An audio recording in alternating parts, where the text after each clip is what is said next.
안녕하세요.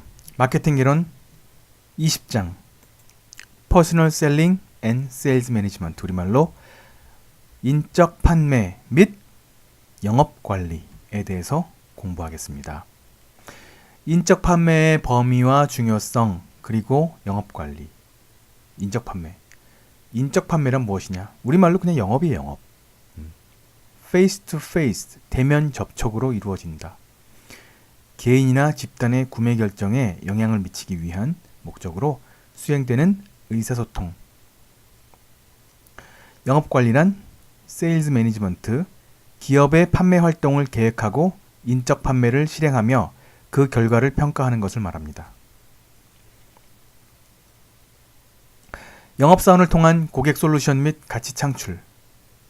관계 판매죠. 릴레이션십 셀링. 장기간에 걸친 고객 니즈에 대한 영업사원의 주목과 몰입을 토대로 고객과 관계를 구축하는 활동이죠. 인적 판매의 다양한 형태. 영업사원에는 크게 두 가지가 있어요. 오더 테이킹 영업사원이 있고 오더 게팅 영업사원이 있어요. 오더 테이커는 주문을 그냥 받는 사람이에요, 단순하게. 주문 처리죠. 그래서 주문 처리하는 사람인데, 주문 처리하는 사람 중에서도 아웃사이드 오더 테이커, 매장의 재고 보충들의 역할을 하는 역할. 밖에 나가겠죠. 사무실에 있는 게 아니고 재고 보충을 위해서. 아니면 아예 회사 내에 전화 받고 주문 받고 하는 일을 하는 인사이드 오더 테이커가 있겠지요. 자, 두 번째는 오더 게팅, 오더 게팅 영업사원이에요. 오더 게터. 영업의 실제 프로세스를 겪는 사람이죠. 오더 게터. 잠재 고객의 파악, 제품 정보의 제공, 구매 설득, 영업 종결, 구매 후 관리 등의 전통적인 영업 활동을 수행하는 영업사원이에요. 아웃바운드 텔레마케팅 하는 경우도 이제 주문 획득자죠. 오더 게터, 오더 게터죠.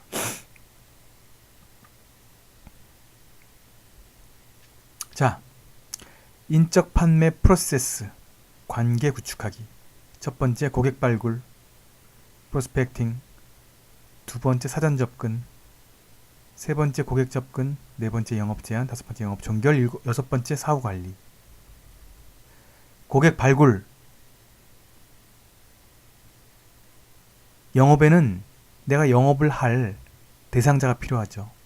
처음에 영업하는 사람은 자기 지인한테 팔려고 할 거예요. 하지만 금방 동나죠. 자, 그럼 난 누구한테 가야 하지? 갈 사람이 없어요. 무작정 전화할 수도 없고.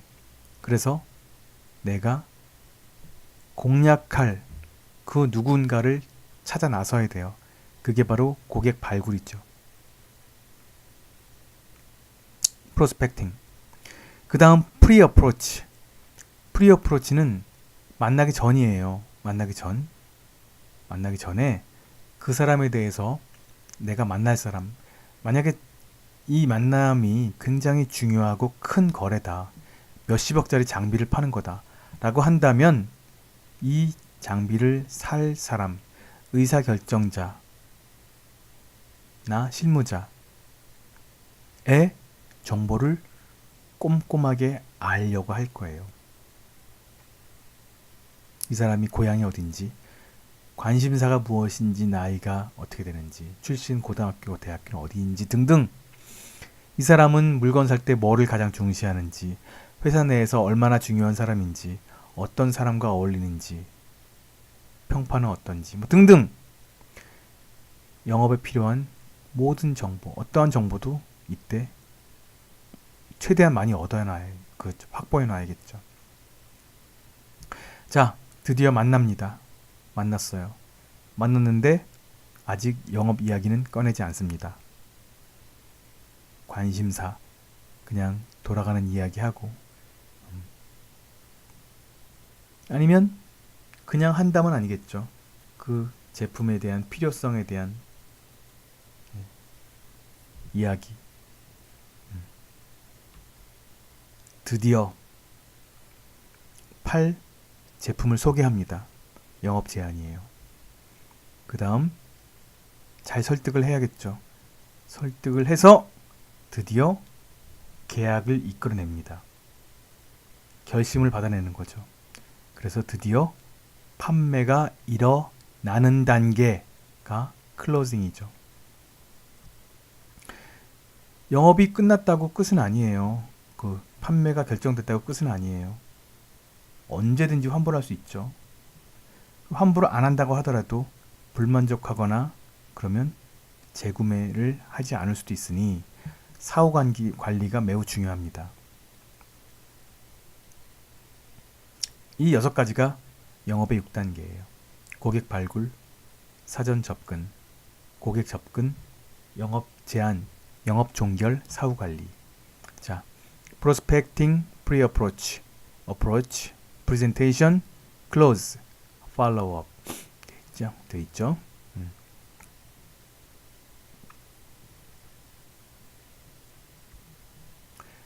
필립 코틀러도 영업에 하나, 둘, 셋, 6단계가 있네요.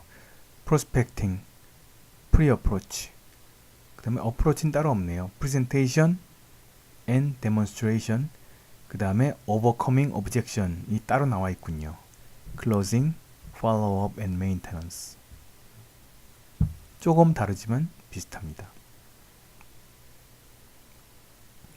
어프로치 단계를 뺀 대신 overcoming objection을 따로 넣었지요.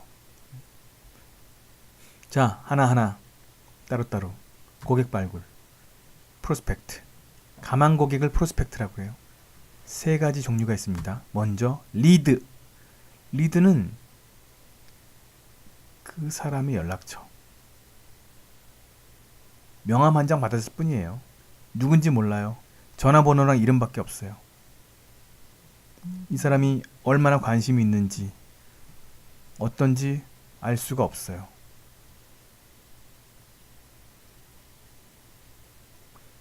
두 번째, 가망 고객. 이 사람은 뭔가 제품에 관심이 있는 사람이에요.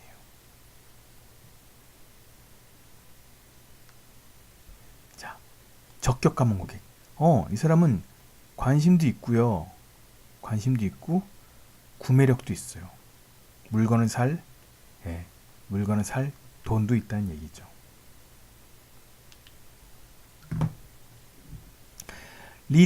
리드가 내가 영업을 할 사람의 연락처거든요.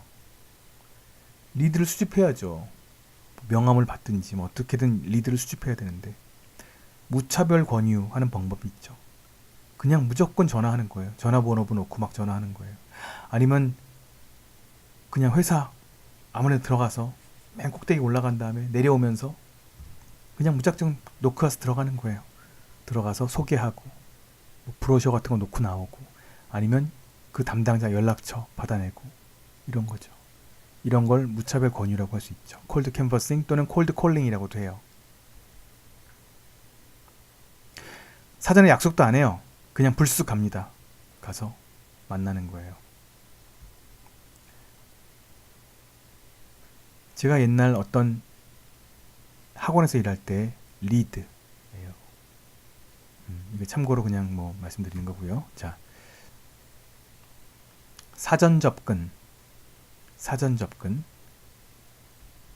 프리 어프로치. 아직 말은 프리 어프로치지만 어프로치한 게 아니에요. 그러니까 만나기 전이에요. 그래서 어떤 사람인지, 어떤 말을 해야 할지, 어디서 만나야 할지,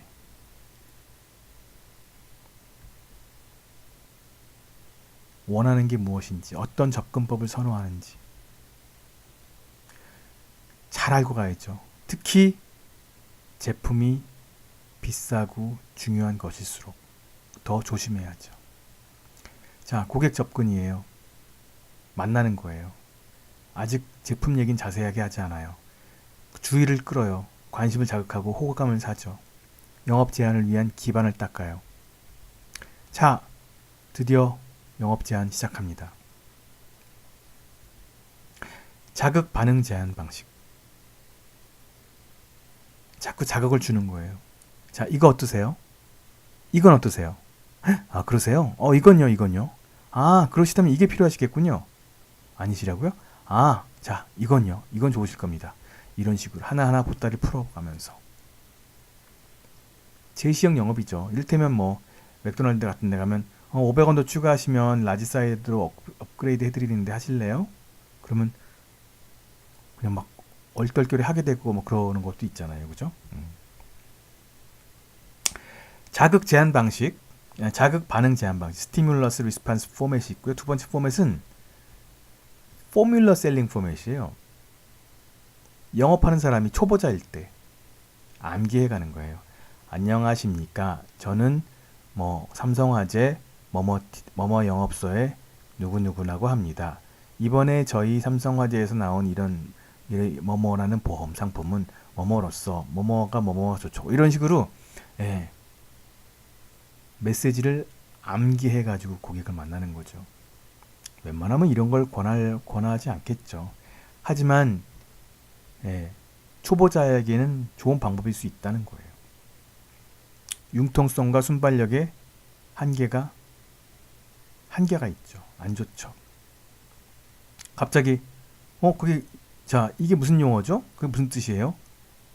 헐 모르겠는데요. 이렇게 되면 망신이죠, 그렇죠? 융통성 떨어지고 순발력에 한계가 있어서 외워서 뜻도 모른 채 외워가서 하는 거는 그리 좋은 방법은 아니죠, 당연히 그죠? 하지만 초보자에게는 약간 어쩔 수 없는 면도 있죠. 이러한 제한 방식을 참치캔 딱 따면 바로 먹을 수 있죠. 캔은 따로 요리 안 하고 데우지 않고도 먹을 수 있잖아요.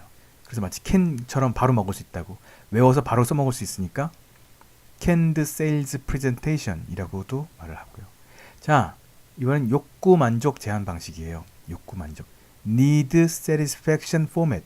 자, 고객의 니즈를 듣습니다. 들어요. 아, 그러세요? 아, 그러시군요. 아, 그런 니즈가 있으시군요. 그러면 이게 딱일 것 같습니다. 이거 어떠세요? 이런 거죠. Adaptive Selling. 고객의 니즈에 맞게 그러시다고요? 아, 자녀분이 지금 이러시다고요? 아, 그러면 이게 좋겠군요. 자문형은요.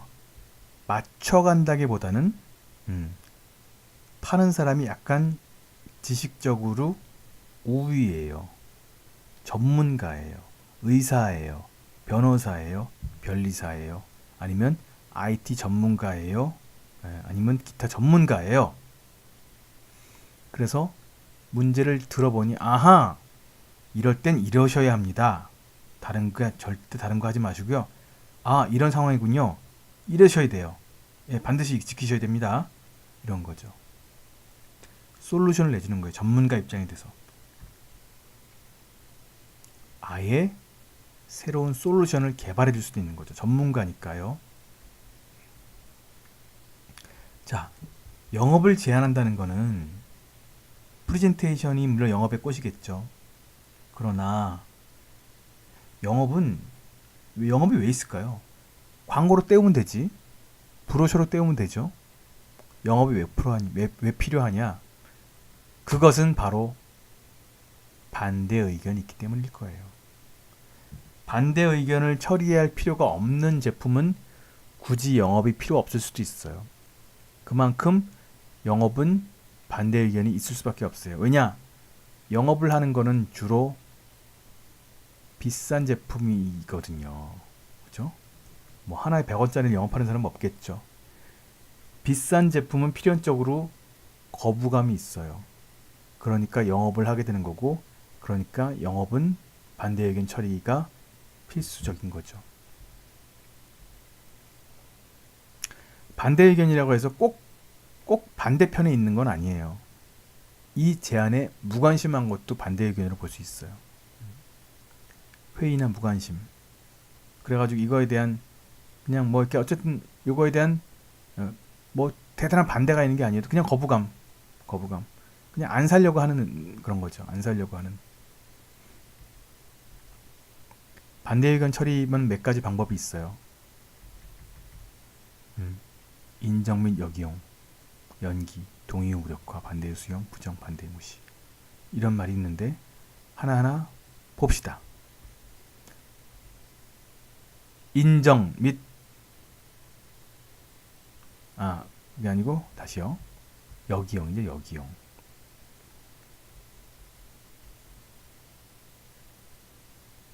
네, 맞습니다. 하지만 그것 때문에 더 이게 좋은 거예요. 이렇게 말하는 거죠. 이번에 나온 영양제요. 그거 너무 쓰다고요. 쓴 게 몸에 좋은 거 모르세요? 뭐 이런 식으로 하는 거죠. 그렇죠? 두 번째, 포스트폰. 답변을 줄 수도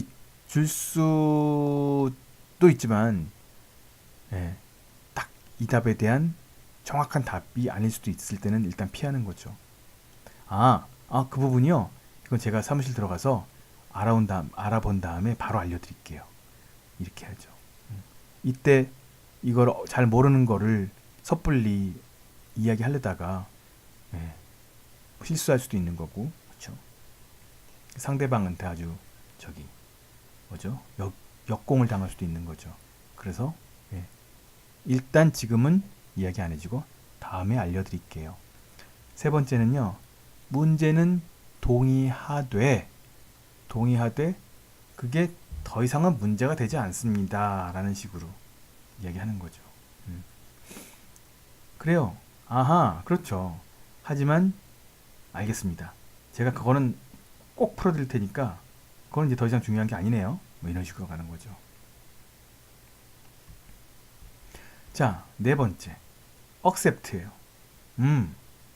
맞습니다. 네, 맞아요. 네, 선생님 말이 맞습니다. 인정하면서 이 사람이 왜 그런 반대 의견을 말했을까 하면서 속뜻을 생각해 보는 거죠. 본질적인 뜻을. 그래서 그 본질적인 뜻을 그걸 캐내고 그거에 대한 대비책을 마련해서 추후에 논의할 수 있게 하는 거죠. 다섯 번째. 아닙니다. 절대 그렇지 않습니다. 절대 잘못 알고 계신 거예요. 라고 말하는 거예요. 확실히 아닐 때는 단호하게 말해야겠죠. 여섯 번째. ignore the objection. 저 반대가 말도 안 되는 반대일 때 저게 이제 실질적으로 물건을 살 때 걱정돼서 반대하는 게 아니라 괜히 이 협상을 질질 끌거나 살 의향도 없으면서 괜히 하는 사람들이 있죠. 이럴 때는 그냥 무시하는 거예요. 어차피 살 의지가 없는 사람일 수도 있는 거죠. 그렇죠? 그때 아예 그냥 협상이 아니라 아예 영업을 접을 수도 있는 거죠. 쟤 살 생각이 없구나. 오케이, 무시. 이럴 수도 있는 거죠. 자, 지금까지가 프레젠테이션. 그 다음 단계, 계약서를 쓰는 단계. 그러니까 구매를 확정 짓는 단계를 영업 종결, 클로즈라고 하죠. 자, 영업 종결 기법은 세 가지가 있어요. 첫째, trial close. 사람들은 일단 영업사원한테 설득돼서 확 사는 거를 그렇게 쉽사리 하지 않죠. 뭔가 좀 꺼리는 게 있어요. 그래서 한 발 한 발 뒤로 발을 빼고 싶어 할 때가 있어요. 너무 가까이 갔다간 말려들까봐 걱정이 돼서라도 한 발 한 발 슬금슬금 피하죠. 이럴 때 이 사람을 한 발짝 앞으로 다가오게 할 수 있는 법이죠. 자, 차를 사러 왔어요. 외제차. BMW 매장이에요. 자, 왔어요. 자, 키를 딱 주는 거예요. 자, 한 바퀴 돌고 오세요. 타고 오세요. 그러는 거죠. 그럼 타보죠. 그러고 나면 이미 한 발짝 와 있는 거죠. 타보시니까 어떠세요? 이런 식으로 이야기가 되는 거죠. 그래서 구매 프로세스에 한 발 더 오게 하는 거죠. 옷도 그래요. 옷, 양복집에 왔어요. 자, 이 양복 이뻐 보이네요. 자, 딱 꺼내서 입혀보는 거예요. 자, 입어보세요. 딱 입어보면 와우, 멋있네요. 진짜 잘 어울리세요. 이렇게 되는 거죠. 그러면 한 발짝 다가오는 거예요. 뭐 영업이라고 할 수는 없지만 편의점이 아니라 마트에서 뭐 이렇게 뭐 고기 같은 거 한 점 딱 시식하고 나면 왠지 사게 되는 경우도 있죠. 그죠? 뭐 만두 같은 걸 하나 먹었다든지 그러면 네, 맛있네요. 맛이 어떠세요? 네, 맛있어요. 그냥 하나 가져가세요. 그러면 왠지 그죠? 좀 사게 될 확률이 높아지죠. 그런 게 예, 구매 의사결정을 촉진하는 질문을 제시하는 것도 여기 들어가는 거죠. 자, 색상은 뭘로 하실래요? 이러면서 딱 한 발짝 들여놓는 거예요. 두 번째, 가상종결은 샀다고 치고 아직 살 생각이 없는데도 불구하고 샀다고 치기 때문에 점프를 시키는 거예요. 이 사람을 자꾸 주저주저하고 안 오는 사람을 샀다고 치고, 이를테면 아직 구매 의사결정을 조마조마 안 내리고 있는데, 자, 배송 어떻게 드릴까요? 택배로 해드릴까요? 아니면 뭐 어떻게 해드릴까요? 우편으로 해드릴까요? 뭐 이렇게 말한다든지, 아직 결정도 안 했는데, 자, 할부는 12개월이 좋겠죠? 그럼 네, 12개월이요 하다 보면 사는 쪽으로 기울게 되는 하나의 영업 기법이죠. 세 번째, 긴급 종결. 자, 오늘 사세요. 오늘까지의 할인 기간. 오늘 세일 끝나는 거 아시죠? 이렇게 말하는 게 또 굉장히 효과적이라는 거죠. 근데 영업사원들이 뭐 이렇게 말할 때 진짜 오늘까지 아는 경우가 많죠. 그죠? 근데 오늘까지 오늘 클로즈 안 하면 클로즈에 좋은 타이밍을 놓치는 경우가 많아요. 그래서 이미 말한 김에, 그래서 내일 올게요. 그리고 가잖아요. 내일 오는 사람 별로 없어요. 그래서 어떻게든 오늘 땡기려고 하죠. 그게 바로 긴급 종결, urgency clause라고 하죠. 자, 6번째입니다. 후속 조치예요. 강화와 관계. follow up, 해피콜. 어제 저기 쇼파 사셨죠? 쇼파 설치는 잘 되셨나요? 이렇게 물어볼 수 있고요. 아니면 뭐 설치 기사들이 친절하셨는지요? 자, 잘 어울리세요? 혹시 뭐 저희가 더 해드릴 일은 없나요? 하면서 이렇게 좀 그렇게 하는 거죠. 문제는 없는지, 적합하게 배송됐는지, 설치는 잘 됐는지, 마음에 드시는지.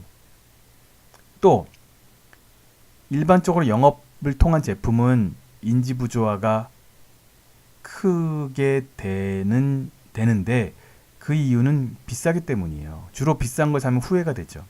그래서 나 이거 500만 원 들여 샀는데 이거 잘한 건가? 걱정돼요. 그럴 때 영업사원이 전화해서 정말 잘 사셨다. 이 제품은 정말로 좋은 제품이고 이것 때문에 굉장히 좋은 효과가 기대된다. 아니면 뭐 이것 때문에 굉장히 뭐뭐가 좋아질 것이다. 영어 학원이라면 300만 원짜리 영어 학원이라면, 자, 김 부장님 이번에 영어 학원 때문에 내년에 승진하시는데 문제 없을 거예요. 회사에서 영어처럼 중요한 게 어디 있겠습니까? 이런 식으로 이야기해서 사람을 이를테면 이런 걸 이제 reinforcement라고 하죠. 강화죠. 내가 구매했는데 그래 그럼 그렇지, 내가 잘 샀지, 이런 생각을 하도록 하는 거죠. 자, 이번엔 영업관리 프로세스예요. 모든 관리는 계획, 실행, 평가로 이루어지죠.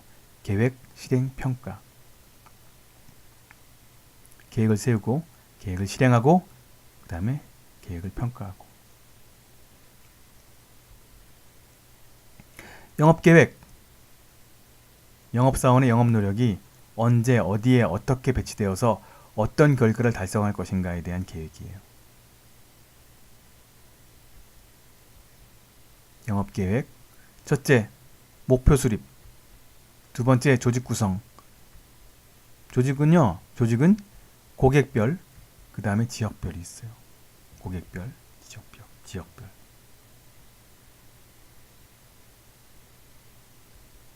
그 다음에 제품별, 고객별, 지역별, 제품별. 그 다음에 거래처 관리정책 개발. 거래처, 어카운트를 거래처라고 하죠. 자, 영업계획의 수립이고요. 이번에 영업계획의 실행이에요. 자, 채용과 선발 중요하겠죠. 두 번째, 조직 훈련. 세 번째, 동기부여 및 보상. 이런 게 있겠죠. 자, 이번에 세 번째 마지막 평가예요. 영업조직 평가. 평가는 두 가지예요. 정량적 평가, 두 번째 행동적 평가예요. 정량적 평가는 자, 우리 김대리, 너 2015년 10월 매출 목표 얼마였어? 7천이었잖아. 7천. 7천 했어? 안 됐잖아. 그럼 좀 인센티브 거의 없어. 뭐 이런 식으로 되는 거죠. 7천이 되냐 안 되냐. 영업 할당량 7천이었다면 그거에 따라 평가하는 거죠. 자, 그 다음 행동평가. 꼭 돈이 아니에요. 자, 7천만 원 계약하는 거 만 따지는 회사들도 많죠. 하지만 그거 말고 자, 7천만 원도 하나의 평가 기준이고, 그러니까 그 영업 목표도 평가 기준이고, 걷다가 정시 출퇴근하는지, 태도는 좋은지, 고객에 대한 태도는 좋은지, 고객 만족도는 높은지, 제품에 대한 지식은 높은지, 영업 능력은 좋은지 테스트하고 평가하고 시험 보고, 자세는 어떤지, 이 고객은 이 사람을 좋아하는지 종합적으로 따져보자. 그래서 꼭 이 사람의 번 돈만 따지는 건 조금 옛날 방식이고, 이제는 종합적으로 평가하는 식으로. 왜냐하면 옛날보다 단일 거래의 중요성보다 고객 관계의 중요성이 점점 더 커지고 있기 때문이지요. 자, 네 번째, 영업 자동화와 고객 관계 관리. 영업 자동화, 세일즈포스 오토메이션. 세일즈포스 오토메이션. 첨단 기술을 사용하여 영업 기능을 보다 효과적이며 효율적으로 수행하는 것을 말해요. 고객사 관리, 시간 관리, 주문 처리, 후속 조치, 프레젠테이션, 제안서 생성, 제품 트레이닝 등 다양한 기능이 있습니다. 여기까지 퍼스널 셀링 앤 세일즈 매니지먼트에 대한 강의를 마치도록 하겠습니다. 수고 많으셨습니다. 감사합니다.